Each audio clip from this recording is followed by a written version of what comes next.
नमस्कार। सभी को होलिका दहन की बहुत बहुत शुभकामनाएं।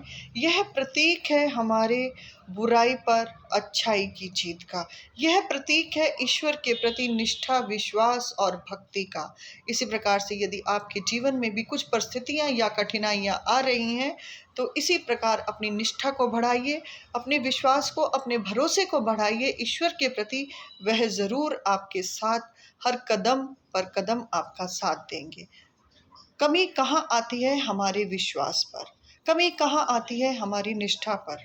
हम डगमगा जाते हैं उन परिस्थितियों में जब हमें अपनी परिस्थितियों को ईश्वर को दे देना चाहिए। यदि प्रहलाद ने अपने आप को ईश्वर की भक्ति में लगाया तो उसने अपने समय पर ईश्वर ने उसको विजयी बनाया।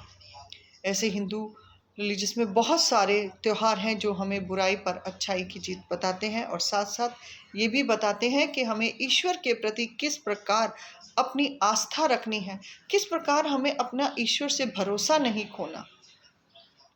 क्योंकि परिस्थितियां जैसी भी हों, हम एक दूसरे का साथ छोड़ सकते हैं, परंतु ईश्वर के साथ जुड़ने से हम अपने विश्वास को, अपनी निष्ठा को बढ़ा लेते हैं। ईश्वर हमारे जीवन के अंदर या हमारे जीवन के आधार है।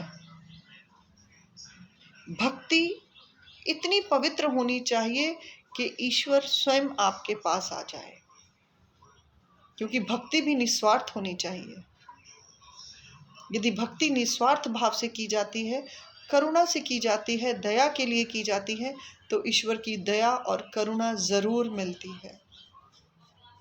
ईश्वर के बिना यह जीवन अधूरा है। भौतिक वस्तुओं को हम पा सकते हैं, जीवन का हर सुख हमें ईश्वर ने दिया है और हम उस सुख को पाने के अधिकारी भी हैं। परंतु कभी ना कभी कुछ परिस्थितियों में ऐसे हम डगमगा जाते हैं या ईश्वरीय शक्तियों के प्रति हमारा विश्वास कमज़ोर हो जाता है, हम डगमगा जाते हैं और भटक जाते हैं। हमें भटकना नहीं है, हमें अपनी परिस्थितियों को समझना है और ईश्वर के उस अलौकिक रूप को देखिए। ईश्वर का अलौकिक रूप क्या है? जिस हवा को आप महसूस कर रहे हैं, जिस सूर्य की तपश को आप महसूस कर रहे हैं, जिस जल से आप अपने आप को शीतल कर रहे हैं, जिस अग्नि से आप अपने जीवन को चला रहे हैं, आकाश आपको वायु प्रदान कर रहा है और हवा का तो हम बिना उसके तो हमारी जिंदगी खत्म है। तो यही ईश्वर के रूप हैं और इन्हीं रूपों की सुरक्षा और इन्हीं रूपों की उपासना, पूजा की जाए तो हम अपने जीवन में ईश्वर का अनुभव बहुत ही सूक्ष्म भाव में कर सकते हैं। कोई ज़रूरत नहीं होती है कि हमें बहुत ज़्यादा तपस्या करनी है या जंगलों में जाना है। हम स्वयं अपने गृहस्थ आश्रम में रहकर भी ईश्वर को पा सकते हैं और शायद गृहस्थ आश्रम यहीं पर वो सारी तपस्याएं हैं जो हम अपने जीवन के निर्वहन करने के लिए दे रहे हैं।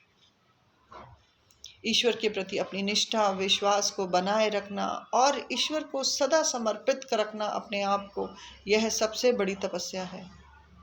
और शायद जब प्रहलाद को अग्नि में बिठाया गया था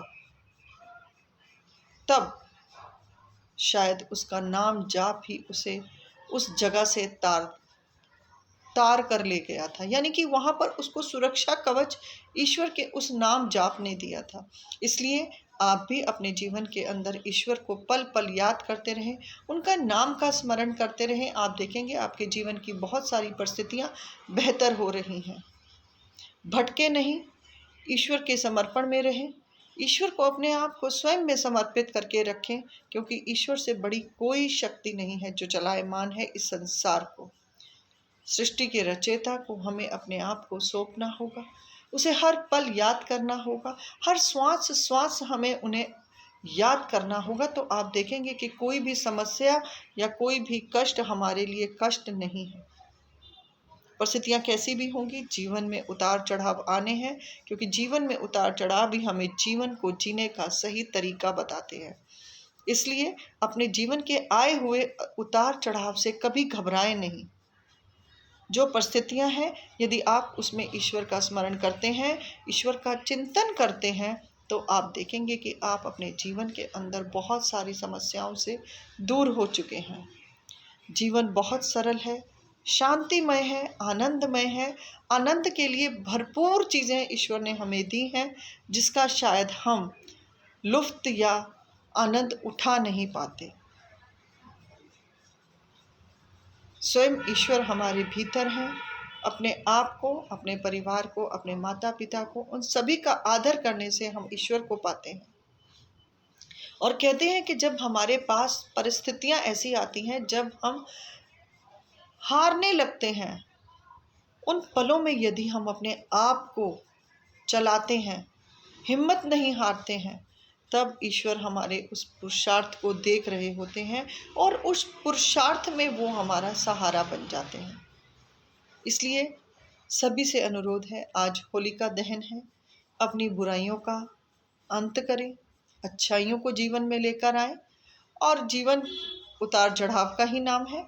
वैसे तो मैं जहाँ तक सोचती हूँ कि ये जो दुख, तकलीफ, अफसोस, शोक, ये बेकार के शब्द हमारे जीवन के अंदर जो आ चुके हैं, हमें इन्हें अपने जीवन से हटाना चाहिए और हमें सकारात्मक ऊर्जा के साथ अपने जीवन को चलाना चाहिए।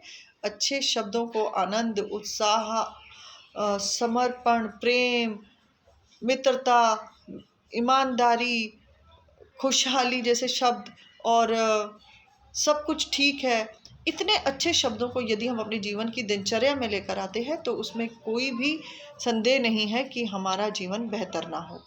अपने जीवन को बेहतर बनाने के लिए ईश्वर को समर्पित रहें, ईश्वर का ध्यान करें और ईश्वर की भक्ति के लिए अपने आप को तैयार रखें। क्योंकि यदि हम हैं तो ये प्रमाण है कि ईश्वर भी है। हमारा होना ही प्रमाण है उस ईश्वरीय शक्ति का। इसलिए अपने ईश्वर के साथ जुड़ें, क्योंकि वही आपके जीवन को चलाने वाले हैं। कर्म आपका है, कराने वाले वो हैं।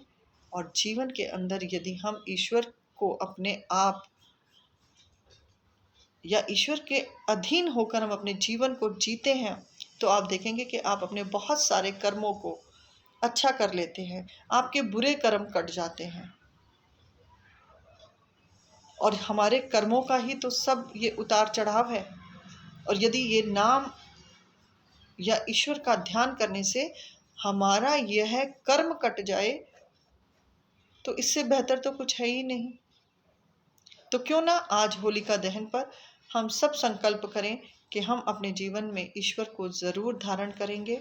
हम किसी भी धर्म को मानने वाले हों, हम अपने धर्म का, अपने ईश्वर का सम्मान करेंगे, दूसरों के धर्मों का भी सम्मान करेंगे, दूसरों के ईश्वर का भी सम्मान करेंगे। क्योंकि ईश्वर ने जो संसार बनाया है उसमें उसने कोई भी हेर फेर नहीं किया। जो हेर फेर हो रहे हैं वो हम दुनिया वालों के द्वारा बनाए गए हैं, इसीलिए हेर फेर है। आज हम भी प्रहलाद की तरह अपनी भक्ति को इतना अच्छा बनाएंगे कि हमें हमारे हर समय में ईश्वर हमारे आसपास हमें नज़र आए और हमें अनुभव हो। ऐसी कामना के साथ फिर से आप सभी को होलिका दहन की बहुत बहुत मुबारकबाद। रंगों का त्यौहार है, जीवन में रंगों का त्यौहार शायद हमें यही मैसेज देता है कि हर रंग चढ़ता है हमारे ऊपर, हर रंग चढ़ता है हमारे ऊपर, चाहे सुख का हो, चाहे दुख का रंग हो, चाहे खुशी का हो, चाहे अफसोस का हो, रंग वो चढ़ेगा भी और उतरेगा भी। इसलिए अपने आप को ईश्वर के अधीन रखें और ईश्वर के प्रति अपना समर्पण रखें और ईश्वर ज़रूर हमारे साथ रहेंगे। और यही के साथ धन्यवाद और नमस्कार।